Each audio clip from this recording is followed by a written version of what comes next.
It's a frigid morning outside a Myers Park home, where Carlos works to renovate a patio and install a new jacuzzi. Carlos moved from Venezuela 3 years ago with temporary protected status, which allows him to work, but he's not sure what's next. President Donald Trump recently revoked TPS status for Venezuelans. Well, one tries to arrive to the job site safely every day, hoping to get through the day and, well, try to come back home with God's will and not be stopped by ICE. Carlos left his wife, kids, and extended family in Venezuela to provide a better life for them. I have a nephew with special needs, and a large part of why I came to the United States is because of him. His coworker Oleksi, who is also working with him, is a Venezuelan immigrant on humanitarian parole.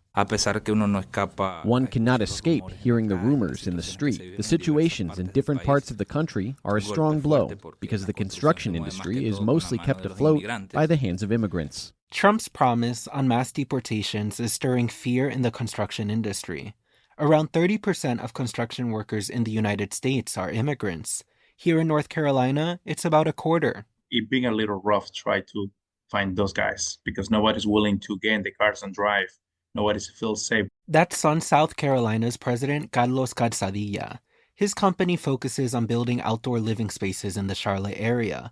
He says he and his employees have had to work overtime and on weekends because there are not enough workers. Us as a construction company, we try to plan everything 6 months, 1 year, or even 2 years sometimes. It gets super hard for us how to plan projects if we don't have employees to do so. And South Carolina's is not the only company facing staffing shortages.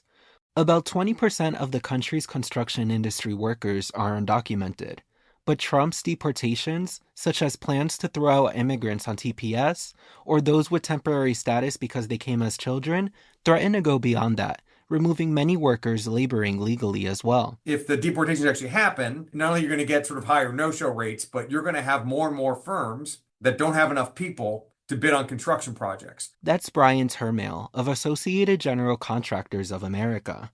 His organization is pushing for immigration reform that secures the border, but also provides legal pathways for undocumented immigrants who work in construction. But if they've been here, they've been putting their boots on every morning, they're just working hard, they want to be part of the American dream, let's give them an earned path to legal status. In 2021, construction accounted for more than $28 billion of North Carolina's GDP, with an average pay for a North Carolina construction worker at $22 an hour.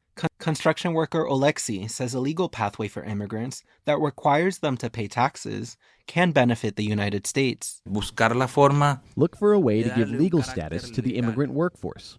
Why? Because that allows for more income that is beneficial for the United States with respect to taxes.